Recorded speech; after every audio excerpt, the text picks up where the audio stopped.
哎，站住！看你这身打扮，你应该是个答应啊？怎么这么不懂规矩，跑到这御书房来了？哎，你怎么这么眼熟啊？啊，我想起你来了，原来你也是侍卫，在御书房当差啊？龙三呢？我要见龙三。你是？我明白了，龙三他今天不在，你身为答应，也是后宫中的人，没有宣召呢，不得随便来到御书房，以免惊了圣驾。现在皇上啊，马上就要退朝来御书房了，啊，你赶快回去吧。哦，龙三也不在，走就走嘛，皇上哪那么容易就惊了圣驾呀？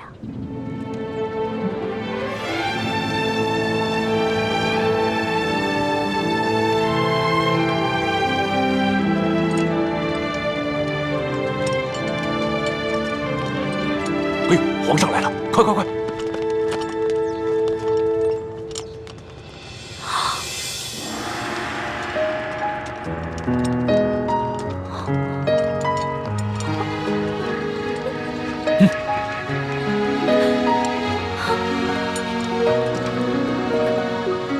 你见了皇上，为什么不跪呀？你是皇上。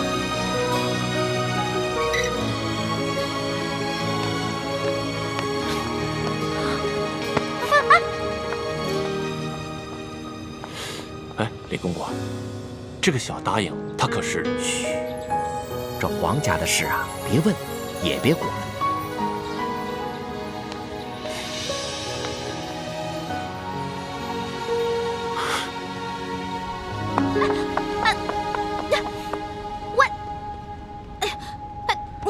你到底是谁啊？你是皇上还是龙三啊？嘘，我不是皇上，我是龙三。那外面的人为什么称呼你为皇上，还给你跪下了？我真的不是皇上，我只是长相和声音都酷似皇上，所以啊，被皇上选做替身了。你是皇上的替身？对呀，我只是皇上的替身。我们这大清啊，虽说入关数十余年，可是根基还未稳，这皇上又还年少，刚刚亲政不久。不管是那些签名余孽，还是那些妄想谋朝篡位的权臣，都有暗杀皇上的企图。就拿这个鳌拜来说，连顾命大臣苏克萨哈都敢杀，还勾结内侍给皇上下毒。所以啊，皇上时常让我扮成他的样子。我就说嘛，你吓死我了！你怎么可能是皇上呢？你要是皇上的话，怎么可能半夜三更的去御膳房偷东西呢？还跟我结拜兄弟了，是不是？对对对。所以皇上3日侍寝，不肯让我看他的样子，一直戴着面具，就是怕我发现，是不是？对呀。所以你现在知道了，为什么你在宫里面打听不到侍卫龙三这个人？因为我不是普通的侍卫，我不站班儿，我只是在必要的时候出来替皇上一下。那也就是说，你是皇上的替身，那就得替皇上挨刀子了。我身为臣子，当然要效命于皇上了。再说，皇上待我不薄，我也是心甘情愿替他卖命。龙小弟，你太可怜了。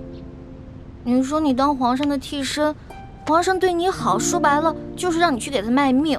哼，从古至今，所有的皇帝都一个样，自私自利，全都是冷血无耻之徒。老大，你就别当我的面说皇上的不好了，你这不是为难小弟吗？哎，你今儿怎么想起跑这御书房来找我了？还说呢，几天都不理我。我有重要的事情要告诉你。重要的事情？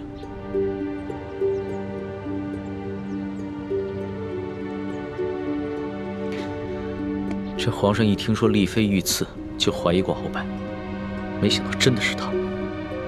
可不是嘛，这个鳌拜勾结内侍，行刺嫔妃，简直是胆大包天，把皇上都不放在眼里。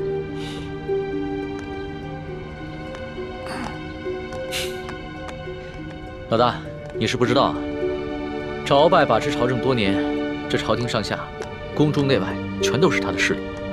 皇上暗中派人查探了几天，也没有抓住他半点把柄。那难道就这么算了？小不忍则乱大谋，眼下还不是跟鳌拜翻脸的时候，所以只能当做暂不知情了。这个鳌拜贼心不死，还逼着我哥哥要去刺杀厉贵人。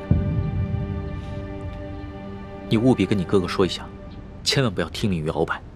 皇上已经在暗中想办法铲除鳌拜了，所以要拜托你哥哥多跟鳌拜周旋一段时间了。哎，放心吧，我哥哥啊肯定不会助纣为虐的。不过你说这个小皇帝他的计划可行吗？会不会很危险啊？老大，这皇上呀，可不是你想象当中的那个风流好色之徒。他呀，虽然年少，但是有勇有谋，也算是一代明君吧。龙小弟啊，你就是天生当奴才的命啊！我说，都这个时候了，还替你那个皇上主子说话呢，他能有什么很高明的策划呀？按照我的想法，他呀就是不把你的命当命，关键时刻让你去给他当替死鬼，知道吗？老大，你就别当着我的面说皇上的不好了，你这不是为难我的吗？行，我就是因为把你当兄弟，所以我跟你说话才不避讳。既然你不想让我这样说的话，那以后就捡好听的假的话跟你说呗。好了，我这气量没那么小，岂会连一个小姑娘的口无遮拦都容不下？我知道，你之所以骂皇上，是因为担心我的安危，对吧？当然了，龙小弟，在这个世界上，除了我的亲人，你就是我最亲的人了。你听我的啊，你可千万别因为什么你的皇上、你的主子去卖命，关键时刻你得记得保护好你自己，千万别于衷，知道吗？好，你就放心吧，我可以悄悄地把皇上的计划告诉你。你把皇上的计划告诉我，这么重要的事儿，你不怕我卖了你啊？在这皇宫里边，除了皇上和太皇太后，你就是我最相信的人了。谁让你的心思最为单纯的？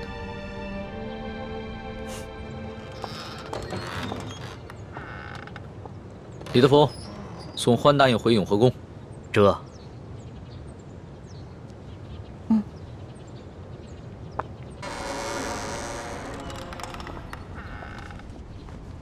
奕欢，叩见皇上。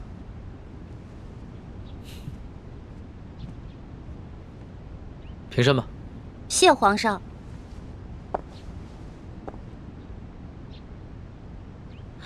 嘿，是你啊，龙小弟！哎呦，你小气的，你给我装什么皇上啊？这皇上跟龙三竟然长得一模一样，你怎么知道在你面前的是龙三，不是皇上呀？我怎么可能不知道啊？哎，皇上啊，那3日侍寝，虽然把灯光调得很暗，而且啊还戴了个面具，但是我可以看他的眼睛啊，他的眼神跟你完全不一样。你的眼神呢，温柔体贴，他不是。皇上看你的眼神很冷漠疏远吗？也不是。他看我的眼神有一种猎人看猎物的感觉。哎，我也说不清楚，反正那种感觉就很奇怪，就是觉得他不是什么正经皇帝。要不是你们俩眼神不一样啊，我还真认不出来。哎，对了，你叫我来干嘛？我这次叫你过来呢，是想跟你道个别。道别？你要去哪儿啊？还记得我上次跟你说过的要擒拿鳌拜的计划吗？今天就是计划展开的日子。皇上已经宣召鳌拜单独来御书房觐见，所以我要亲自动手，和那些训练已久的侍卫和太监们一起擒拿鳌拜。什么？你要亲自跟鳌拜动手？鳌拜可是大清第一勇士，你亲自动手你就死定了。鳌拜一日不除，皇上就无法真正亲政。而且鳌拜手握军权，皇上也不敢下旨捉拿鳌拜。但是鳌拜此人呢，自是武功甚高，性格极为孤傲，他绝对想不到皇上会找几个摔跤手在宫里边要擒拿他，这样出其不意，反倒有可能成功。而且皇上还安排了李公公在茶里边下了一些药，鳌拜喝了以后就会内力尽失。李公公，皇上让李公公来协助你？对啊，李公公从小就进宫了，侍奉过太祖皇帝和先皇，深得太皇太后的宠幸。可是那个李公公怎么了？算了，算了，没事了。龙小弟，你别那么傻，你别替皇上去卖命，你肯定会死的，你别去了，行不行？所以啊，特意让你过来，跟你道个别。毕竟我活到这么大，你是跟我关系最特殊的人。这一世，我可能只能做你的龙小弟，是你的结拜兄弟。可是来世，我希望做你的青梅竹马。老大，你怎么哭了？我们两个是结拜兄弟，说好有福同享，有难同当的。你要是去送死了，就凭我这三脚猫的功夫，根本救不了你。那如果你死了，那我也得去死啊！我还不想死呢，我还有很多美食没有吃呢，我还有很多心愿没有完成呢。那你就别陪我去死了，让我自己一个人死就好了。反正我在九泉之下也不会怪你，顶多变成厉鬼来缠着你。呸！你明知道人家心里特别着急，你还说这样的话。老大，好了，别哭了，啊！这个计划，它又不一定会失败，也许就成功了呢。道完别了，你先回永和宫等消息吧。龙小弟，只能这样了吗？没有什么更改的可能了吗？只有过了这一关，皇上才是一条龙，要不然的话，他只是一条虫。那你等我一下。你要干嘛？哎，不许进来啊！我没让你进来，你不许进来。哎，不许进来。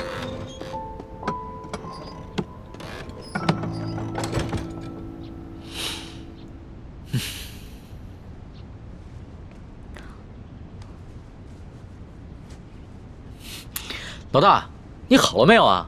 你再不出来，鳌拜可就来了。哦，我知道了，知道了，马上。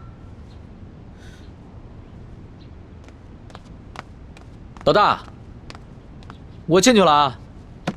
老大，你好了没有？老大，你不会真是以为我要赴死了就要以身相许了吧？呸！你怎么变得跟那个小色皇帝一样了？真是近墨者黑。喏，给你的。这个是金蚕背心，鳌拜给我的，据说可以刀枪不入，水火不侵。反正我留着也没用，给你穿吧，你还能保护着你自己。好香啊，老大，这上面还有你的体香和体温呢。你干嘛用那种色眯眯的眼神看着我呀？你这样很猥琐，知道吗？你赶紧穿上吧，这之前我贴身穿的，反正我用不上，你穿上以后还可以护住你的要害呢。既然是你穿过的衣服，那我当然要穿了，要不然你替我穿。你这说的什么鬼话呀？我不想理你了。哎，老大，哎，老大，我是你老大，你是我小弟，所以你得听我的，知道吗？不能死。是，遵命。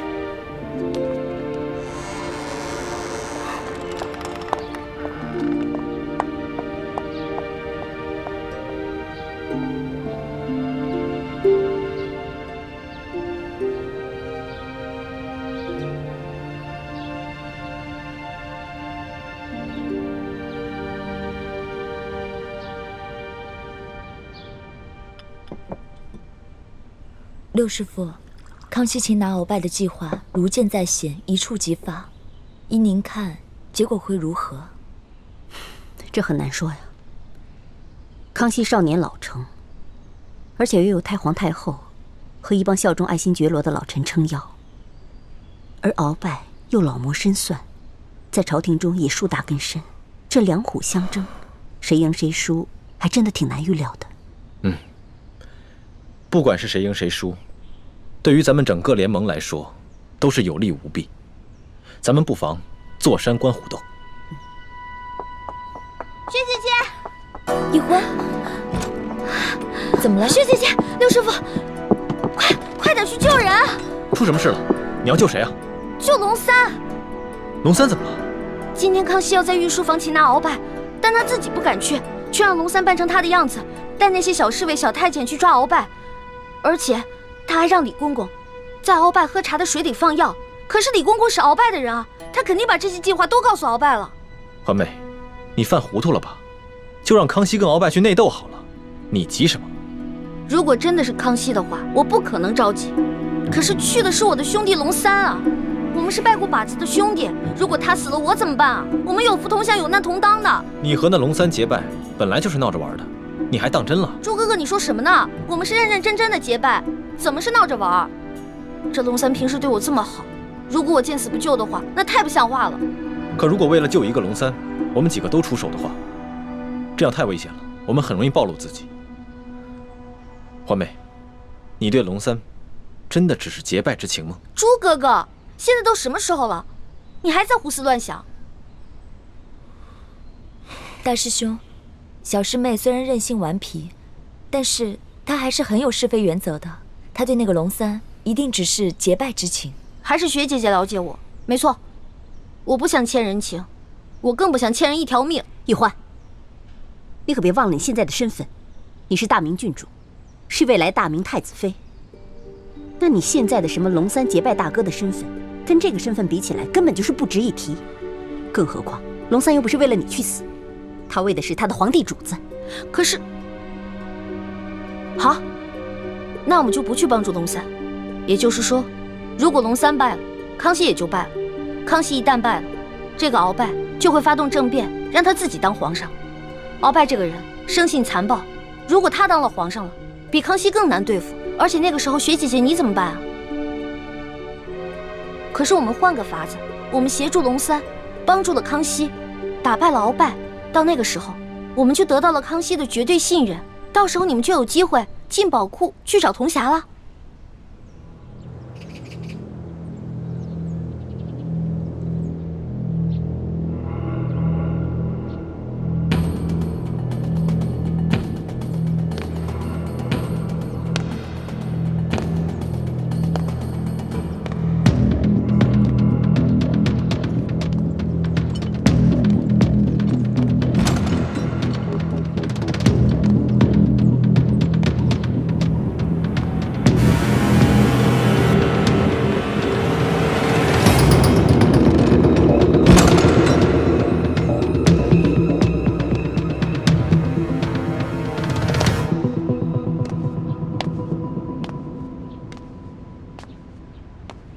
奴才参见皇上。免礼，赐座。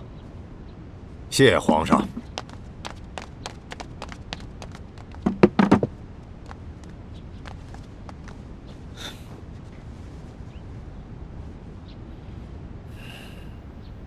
赐茶。这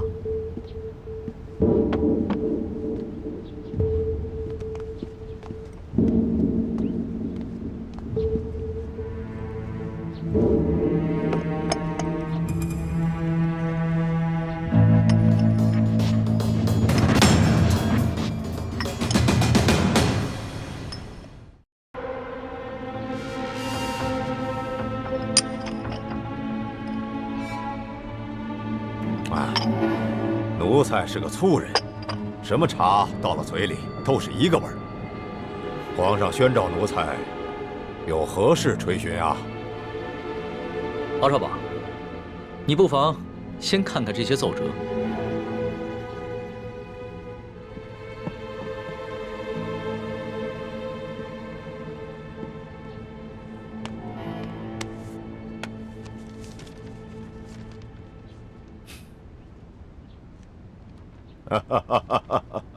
你笑什么？皇上，奴才笑这些要弹劾奴才的大臣们翻来覆去，陈词滥调，也没说换一个新的花样。这上面还有许多奏折，你不妨都看看。不必了，想来左右仍不过是些什么擅权自专了、欺君罔上了、结党营私、诛戮大臣。你说这些，全是些子虚乌有之事。鳌拜，你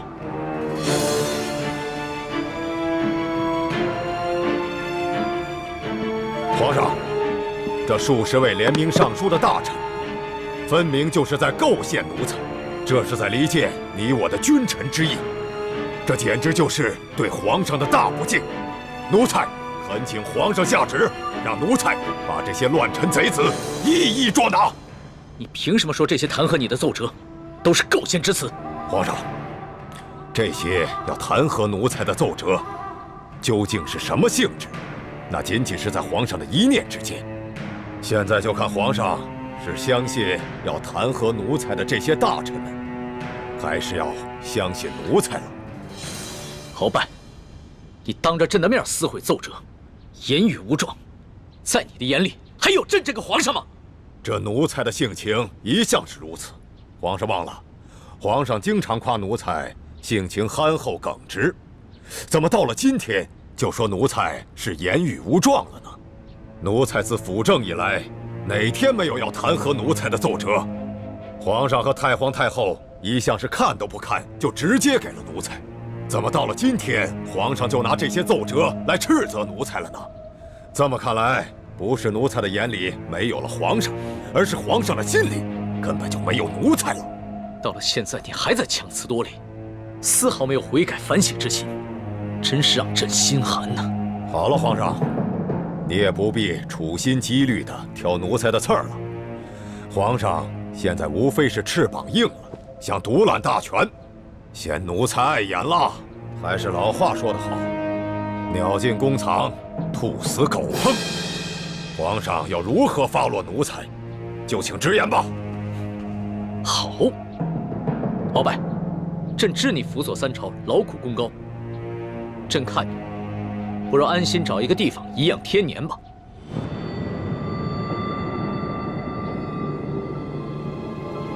皇上真是体恤奴才啊，奴才真是感激涕零啊。但是皇上，你不要忘了，奴才是先皇遗命的辅政大臣，担负着协助皇上处理朝政的职责。现在皇上身边奸臣环伺，奴才尚未清君侧，又如何敢颐养天年呢？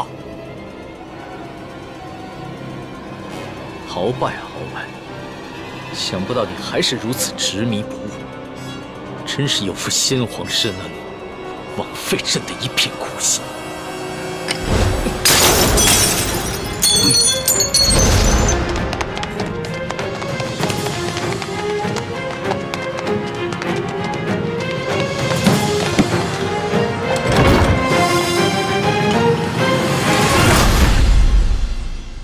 按理说，我们站在康熙这边，得到的利益会更大一些。可是现在我觉得，鳌拜获胜的可能性会更大。如果我们站错了队，那我们将会前功尽弃。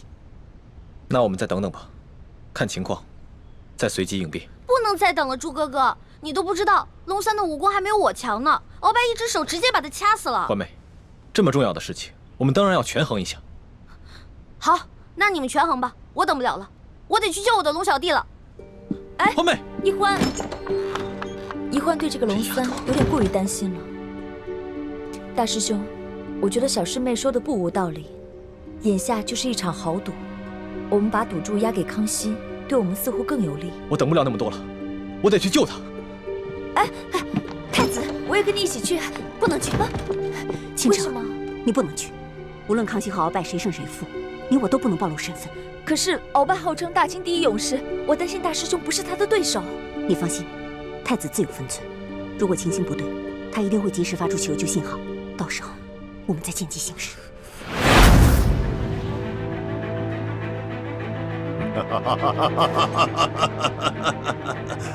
玄烨呀，玄烨，没想到你如此小瞧我鳌拜，像你这般狂妄无知，又怎守得住我大清的江山呢？好，那老夫就先送你去见先帝，再另立新君吧。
这些不羞未干的小儿，就想拿下老夫，天大的笑话！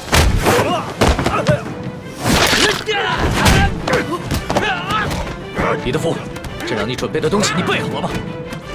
回皇上，奴才岂敢抗旨？奴才确实在茶里下了内力散，奴才也不知道为何会失去效果啊！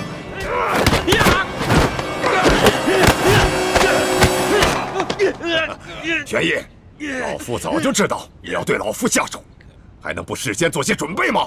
告诉你，在来之前，老夫就预先服下了能解百毒的辟邪丹了。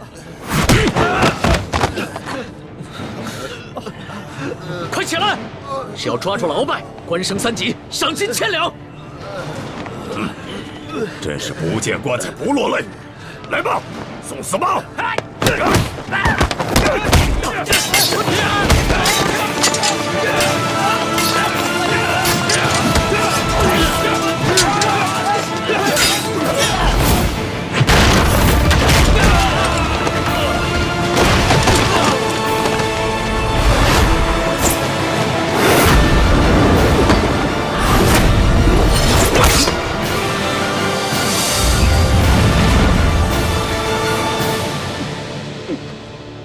皇上，你这是想和老夫比试比试武功吗？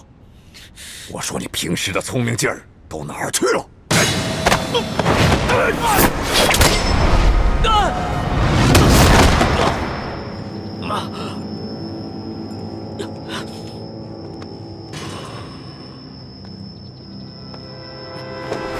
小弟，我来救你！没事吧？一欢，你疯了吗？你这个月的大补丸不想要了吗？义父，对不起了，请恕干女儿要大义灭亲了。你别忘了，你哥哥和你都服下了老夫的大补丸。我告诉你，一旦毒发，你们会死得苦不堪言。鳌拜，咱们来做个交易吧，你放了皇上，我也求皇上放了你，怎么样？老夫真是看走了眼了。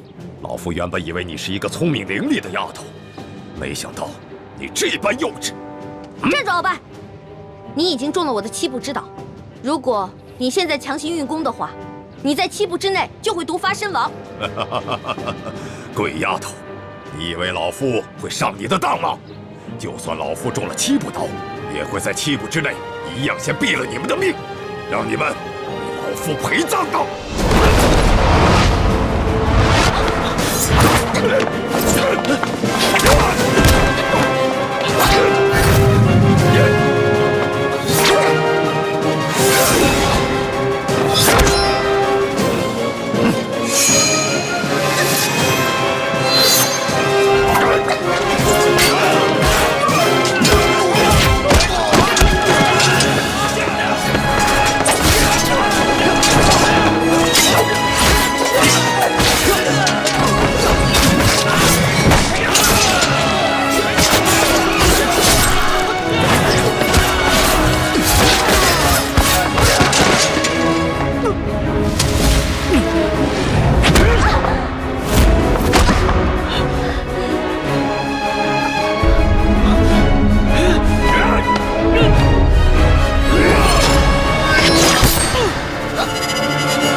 小弟，你没事吧？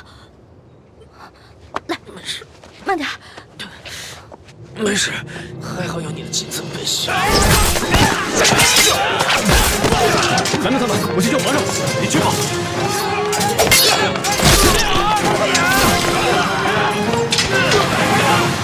小丫头，你把老夫的金蚕背心也给了皇上，看来你对皇上是动了真心了。只可惜，就算是皇上穿了金蚕背心，老夫也一样要他的命。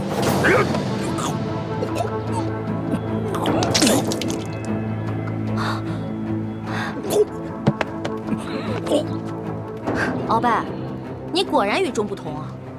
别人中了我的7步倒，只能走7步，没有想到你追了我们这么多步才倒，厉害啊！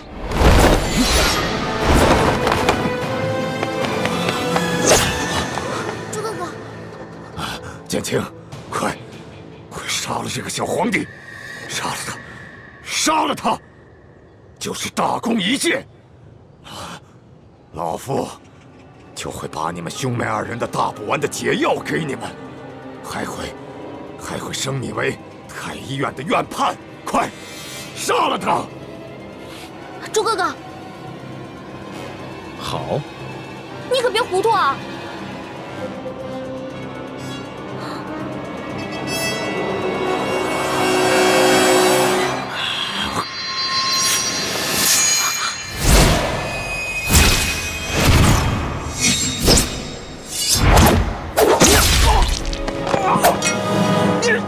中堂大人，你忘了，我是奕欢的哥哥，当然要帮自己的妹妹。你们这大补丸的解药都不想要了吗？中堂大人，你又忘了，我是大夫，大补丸的解药我会解出来的。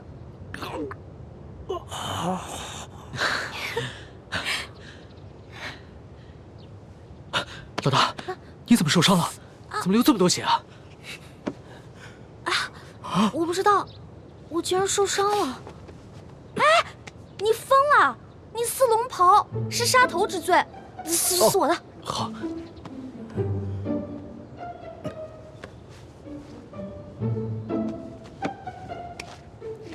哎，等等，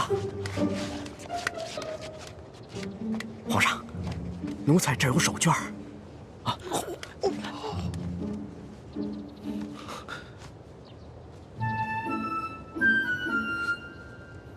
好些了吗？嗯。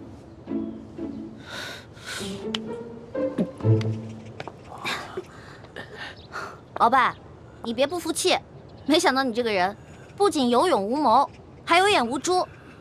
站在你面前的根本就不是什么皇上，他是皇上的替身龙三。你说他是龙三？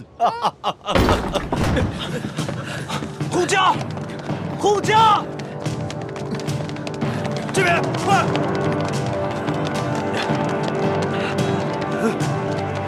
启禀皇上，情况果然如您所料，这宫中藏着数十个鳌拜的手下，奴才按照您的吩咐早有准备，才顺利的将他们拿下。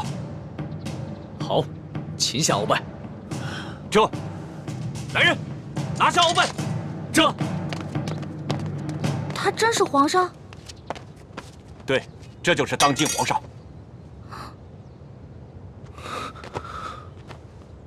微臣参见皇上。丫头，你白长了一双大眼睛，中看不中用。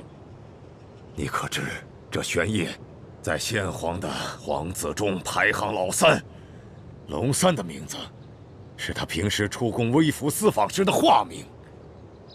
你也不好好想想，他要不是真正的皇上，何来的这等的气象啊？你真的是皇上？3日事情的时候，为什么朕要戴着面具？朕跟你说话的时候也是破绽百出，可是你都没有发现。朕还从来没有见过像你这么单纯可爱的女孩。华妹，赶紧下跪！你这个婊子！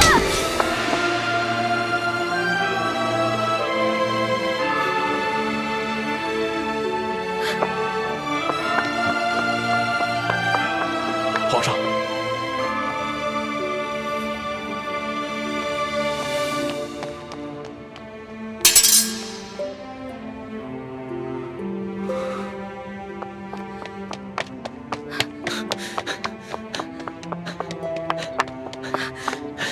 我站住！你给我放开！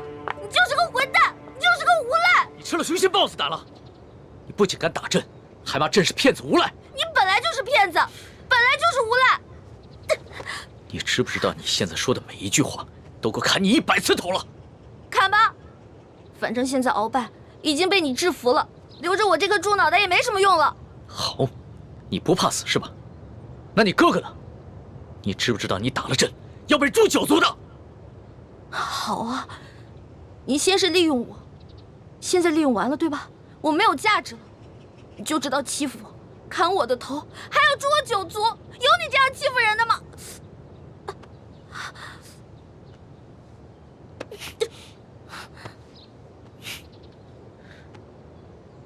伤口这么深，你还乱动？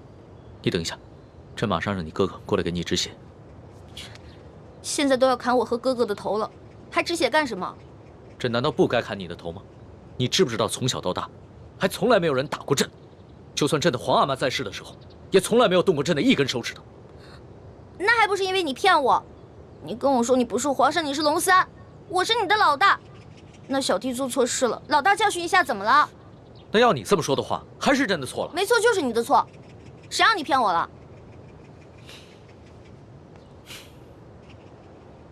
不过龙小弟，你不会真的要砍我跟我哥哥的头吧？你说呢？你当着那么多人的面打了朕，朕要是不惩罚你一下的话，还怎么君临天下呀？你还有没有良心啊？刚刚是谁冒死帮你跟鳌拜拼命的？刚刚你确实挺勇敢的。朕原本以为你就算真的担心朕，但也只会躲得远远的。我现在真是后悔了，早知道我就应该让鳌拜把你大卸8块的。朕要是被大卸8块，你也好不到哪儿去。你忘了你跟朕结拜过？你还说我被你玩的团团转，你现在很得意很开心是不是？那你不也一样吗？啊，老骗我这个那个的，现在知道自己牛皮吹大了。我从小生在穷山村里面，我以为皇上都是那种威严的，哪成想是你这种泼皮无赖样啊！我怎么就泼皮无赖了？那你还一直女扮男装欺骗朕呢？啊？那反正你踢朕挨了一刀，又给了朕1巴掌，这事扯平了。不过，龙小，皇上，是不是以后我得跟他们一样，毕恭毕敬的叫你皇上了？那当然了，在外人面前，朕只能是皇上，你就不能胡闹。只不过，私底下，你如果还愿意叫朕龙小弟的话，朕会很开心的。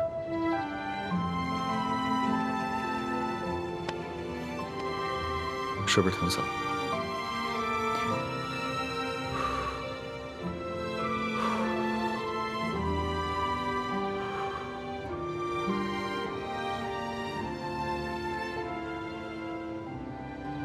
所董，奴才在。朕封你为国史院大学士。奴才谢主隆恩。还有你的那些属下，护驾有功，全部每人晋升1级，赏白银1000两。谢皇上，奴才遵旨。皇上万岁万岁万万岁！平身吧。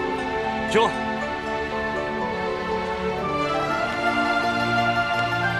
李建清，臣在。朕封你为太医院副院判，赏黄金100两。皇上，臣之医术还不够格担任太医院副院判一职，若是勉强忝居高位，于臣也未见有益。臣护驾乃是臣分内之事，不求封赏，只求当好一名御医。你年纪轻轻就能淡泊名利，很好。不过既然是你救了朕，那就是为朕立下了大功，朕也得赏罚分明啊。你要是不愿意升职的话，那朕就赐你一件黄马褂，准你有急事的时候，可以直接穿着黄马褂进宫见朕。多谢皇上。桓大应，奴婢在。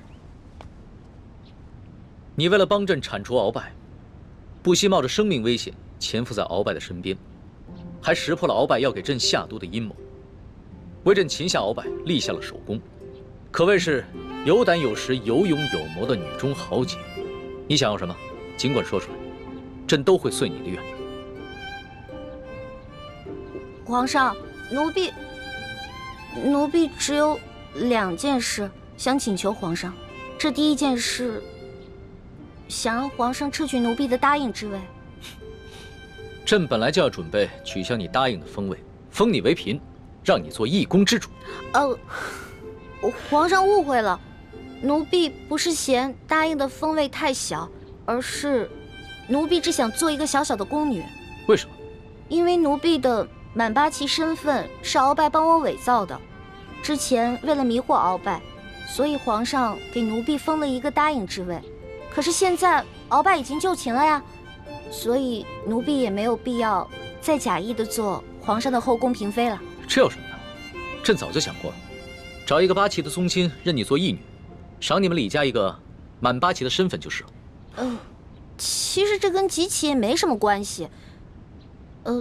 最主要的是，奴婢年少的时候家里给奴婢定了亲，虽然奴婢的未婚夫前几年外出游学，暂时失去了联系，但是婚约还是在的，所以奴婢没有办法侍奉皇上。你的意思是，将来有可能还是要出宫，去跟你的未婚夫完婚？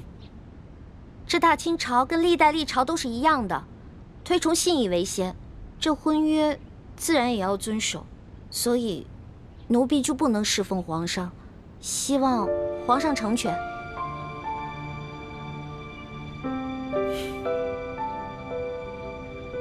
你既然不愿意做朕的嫔妃，那朕也就不强求你了。你毕竟是立下了大功，朕也不会让你做一个普通的宫女。这样吧，朕就留你在御书房，做朕的笔墨侍书。等将来你的未婚夫有了消息，朕就让你出宫去和他完婚。奴婢谢皇上恩典。这个笔墨侍书，以前宫里是没这个职位的，而是朕特意为你而设。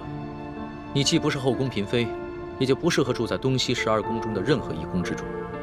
这样，让人在后宫之中找一处幽静的住所，赐名永乐斋，暂时拨给你住。谢皇上恩典。那你的第2个要求呢？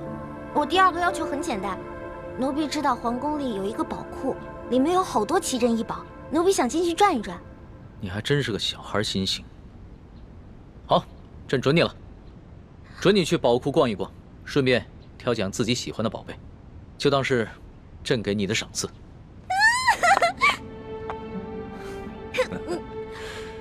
多谢皇上恩典。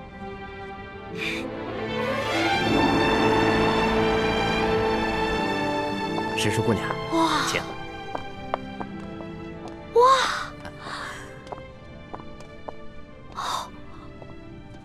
公公，这皇宫宝库里面有这么多的宝物啊！是啊，我都不知道挑什么了。石叔姑娘，我跟你说，这宝库中的奇珍异宝啊，有数十万件。姑娘喜欢哪一件，告诉我，我来帮你选。李公公啊，你可知道皇上为何让我来选宝物啊？这个不知道，但是我知道，如今姑娘可是皇上身边的大红人呐。我在这宫中已经30、40年了，还是第一次看到奉旨到宝库中来选赏赐的事情啊。来，这皇上啊，让我来挑宝物啊，实际上是给我下了道密旨，是让我来这儿找铜匣的。哎，但是这事儿除了皇上知道，只有你我知道，不许告诉第4个人啊。奴才明白，姑娘你放心，我在这宫中当差好几10年了，就一样好处，嘴巴紧，从来不乱讲话。这个好，继续保持啊。好，走，我带你去看看册子啊。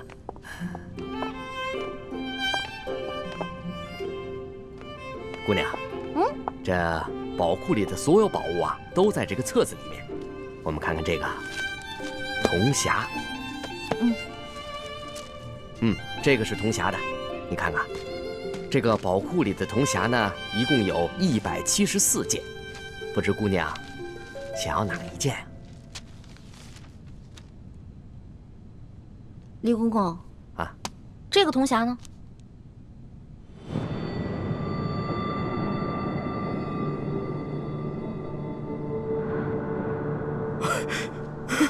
姑娘饶命啊，姑娘！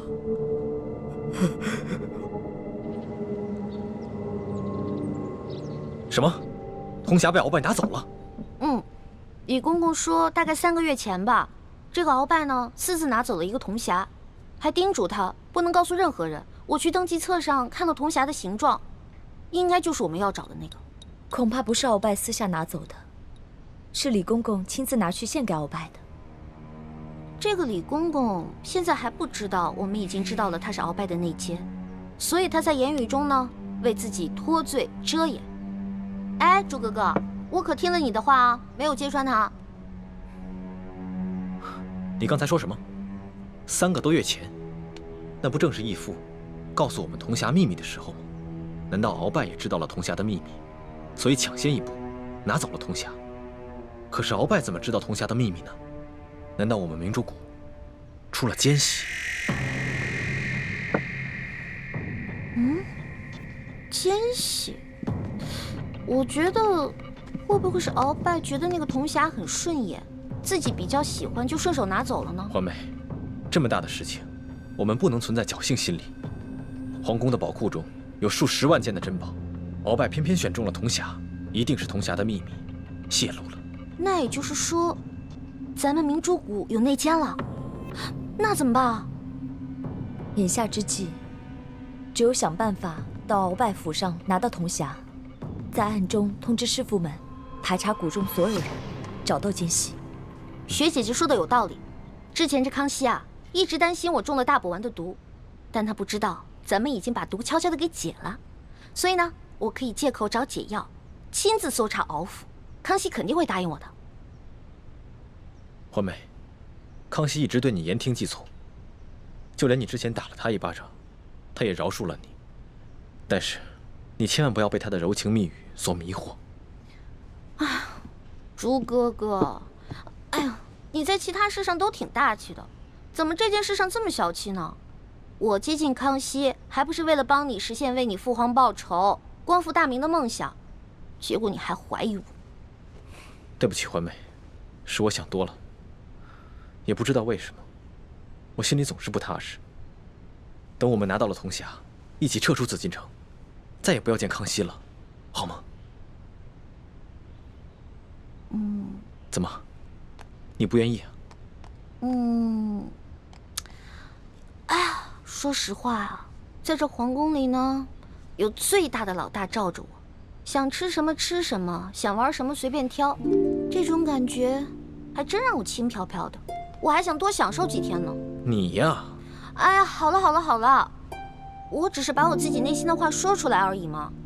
为了不让你生气，我保证等找到铜匣以后，跟你们一起撤，行了吧？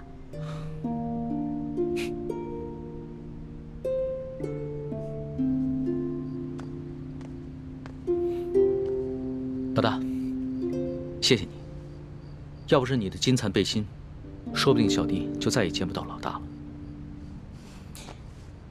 哎呀，这个金蚕背心我穿着也没什么用，我跟这世上的人无冤无仇的，也没有人想害我。倒是你，虽然高高在上，所有人都对你很恭敬，指不定多少人想害你。拿着吧，给你了。既然你这么关心朕，那朕可就收下了。你知道这件金蚕背心的来历吗？我只知道这个是先帝赐给鳌拜的。这件金蚕背心呢，是前明崇祯皇帝的贴身之物。这个崇祯皇帝生性多疑，唯恐被人刺杀，所以花重金从海外购得了这么一件宝物。可惜啊，最后他还是丢掉了天下，吊死在了梅山。就跟这个鳌拜一样，曾经权倾天下，现在不也照样变成了一个阶下之囚？所以啊，这执掌天下之人，可不能靠什么宝物防身，必须以仁德治天下。只有天下太平，这做皇帝的才会太平。龙小弟，你这一本正经说话的样子，还真像个皇帝啊！什么叫像个皇帝？朕本来就是个皇帝。是，而且朕会说到做到。哎呀，老大，你怎么了？你没事吧？没事，可能是那个可能是大补丸的那个毒发作了。那怎么办呀？我已经命索额图去查抄鳌拜府了，命他一定要找出大补丸的解药。哎，不，这索大人吧，他去找，他即便看见了，他也不知道哪个是。要不然你还是让我去吧，我去搜吧。不是，可是你这样能坚持住吗？我其实刚来的时候吧，吃了我哥哥给我制的那个药，虽然不能根治这个毒吧，但是可以缓解一下。你让我稍微缓一下啊。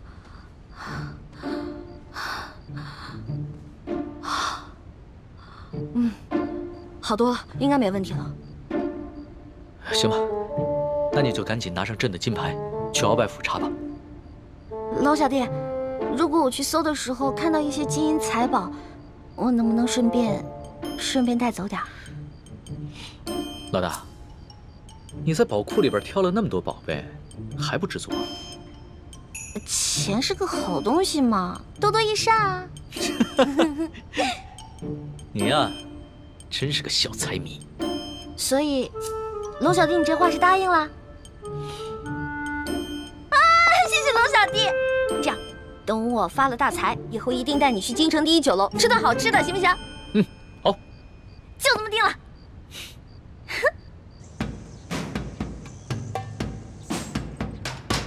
还不去？石树姑娘，这都是为你准备的。来，尝一尝，应该是不错的啊。经典一下。好吃。好吃吗？好吃。啊。翡翠时间，这边。的确好吃。等一下。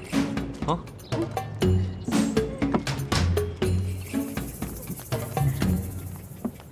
表姨夫，这是查抄的物品清单，您过目。啊。这大补丸的解药，府中里里外外、上上下下都搜了个遍，还是未能找到。这怎么能行呢？大补丸解药是最重要的东西啊！皇上说了，掘地3尺也要找出来。继续搜。是，卑职这就亲自带队再去搜一遍。快去。你走。这。石树姑娘，这是查抄的物品清单，您长长眼，过目。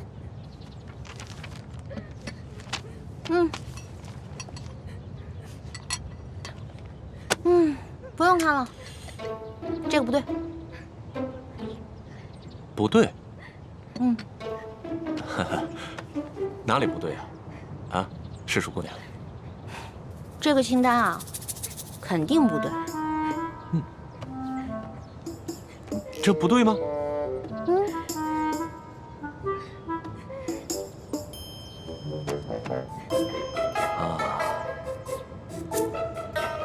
好，石树姑娘，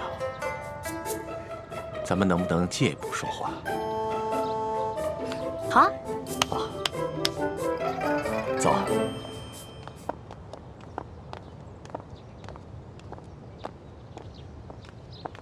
参见大人。行了，走吧。这，走。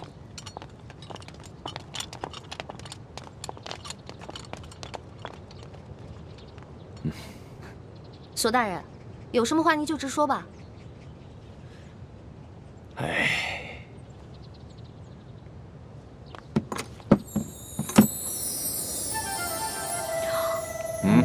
哇，这么多金银珠宝啊，连在皇宫的宝库里都没见过呀。石树姑娘，你这眼光挺毒啊，一眼就看出这账目不对啊。实话实说吧，这2箱宝物还真就没入账。咱俩来鳌拜府，也不能白辛苦这一趟吧？咱们2-1天作5，把这2箱宝物给它分了，这样如何？分了，这不太好吧？这有什么不好的啊？这皇上命咱们俩来查抄这鳌拜府，其实就是想赏咱们俩一个发财的机会，这你都不懂吗？那也是，咱就别跟皇上客气了。是啊，那咱跟皇上客气什么呀？啊？那这样，一会儿你找个人啊，帮我把这箱抬到永乐斋去。没问题啊，这个包在我身上，你就不用担心了啊。那世淑姑娘，这些账目可对了？嗯？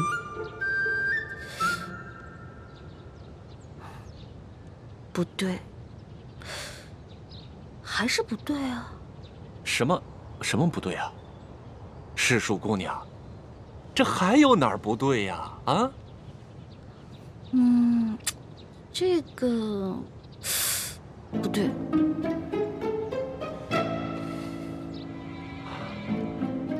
行，你厉害。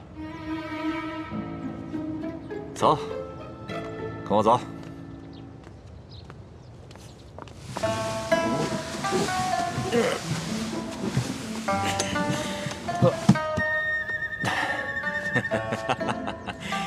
哎呀，世淑姑娘，这是我藏的最后一箱的宝物了，啊，没入账的宝物了。哎，这个箱子也没有。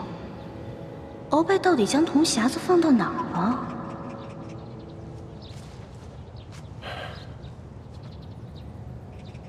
世淑姑娘，这最后一箱宝物，我本来是要留下来，孝敬其他王公大臣的。你想啊，咱俩捞到了这查朝鳌拜府的肥差，这朝里多少眼睛盯着咱俩也不能不懂规矩啊，是不是？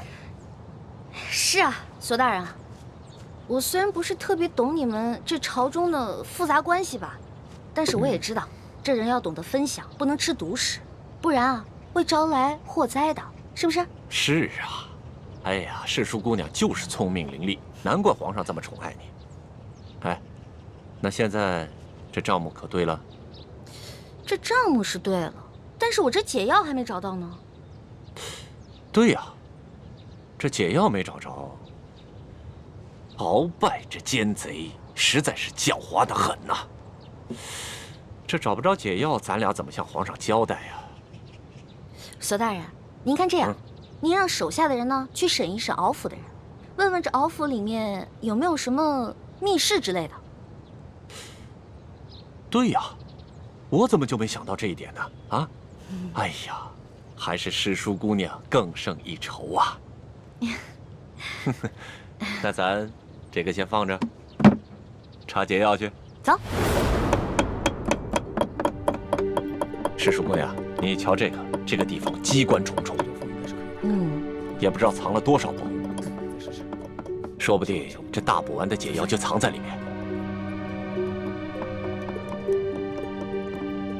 索大人，这个机关十分的复杂，我们真的没办法打开啊！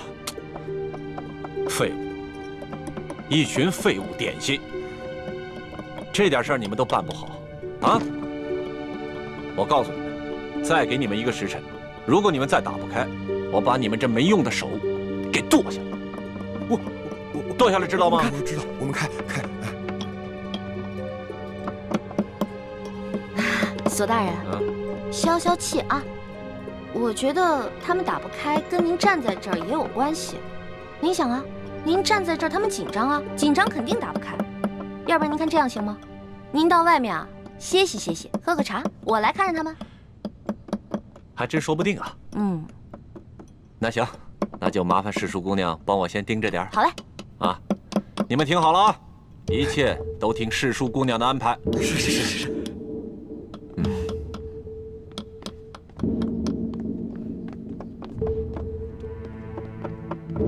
世淑姑娘，这个机关设计得非常巧妙，我等真的无力打开啊！是啊，我看看。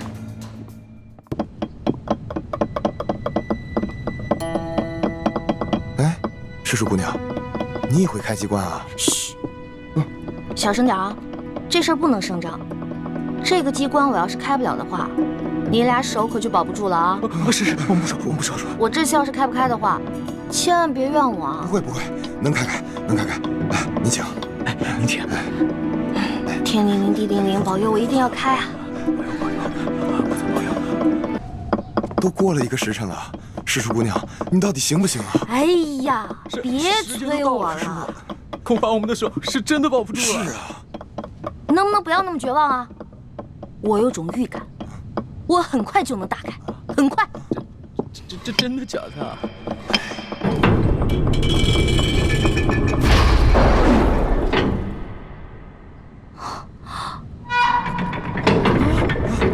这个时辰了，还没打开吗？我打开了，我打开了！世叔姑娘，你可太棒了！哎，世叔姑娘，真是没想到，你居然会开机关呐！太了不得了！走，不是，赶紧休息吧。我不会开机关，我是之前皇上不是安排我在鳌拜府当卧底吗？哦，我看见过几次，照葫芦画瓢，您看捣鼓了1个时辰才给捣鼓开。哎，世叔姑娘，真是没有想到，你看这么一次就能够记下手法来，这可太了不得了，真是聪慧过人呐！走。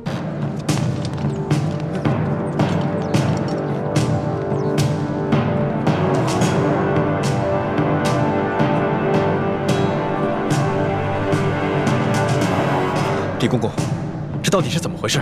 太皇太后懿旨，将你们这些捉拿鳌拜有功的人聚在一起，每个人赐1杯御酒。龙小弟，我求求你去救救我哥哥，还有那些工人吧。他们犯了什么错？他们不就是看我打了你1巴掌吗？可是，他们就要因此失去自己的性命吗？这不公平啊！朕已经吩咐过所有人守口如瓶了，没想到还是传到了太皇太后的耳朵里去了。现在太皇太后已经下了懿旨，朕也不好公然对抗她的权威啊。太皇太后的权威，难道比那些人的性命还要重要吗？太皇太后要维护的是皇权的威严，这是紫禁城有很多规矩，不仅这里的大小奴才要遵守，连朕也必须得遵守。祸是我闯的，跟他们没有关系。之前打了你1巴掌，你打我吧，打我多少下都行。你别闹了，你以为这是小孩子过家家呀？现在做什么都来不及了，太皇太后不会放过你的。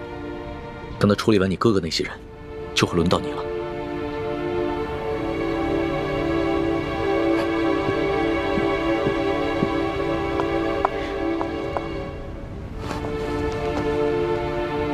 那皇上，您还是先杀了我这个祸首吧。如果先杀了我的话，死在哥哥的前面，我就不会那么内疚了。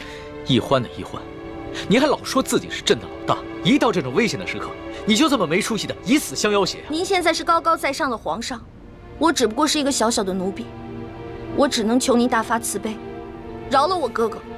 少说的那么可怜，你什么时候把朕当过皇上？不一直把朕当成你那个结拜小弟吗？奴婢再也不敢不知天高地厚了。您现在是皇上，不是奴婢的龙小弟。皇上，之前都是奴婢错了，要罚你就罚奴婢吧。